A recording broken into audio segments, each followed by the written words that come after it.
भारतासाठी पहिलं वैयक्तिक ऑलिम्पिक मेडल मिळवणाऱ्या या खेळाडूकडे त्या देशात जायला पैसेच नव्हते.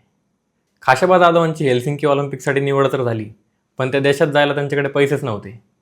तेव्हा राजाराम कॉलेजच्या प्रिन्सिपलने स्वतःचं घर गहाण ठेवून त्यांना 7,000 रुपये दिले.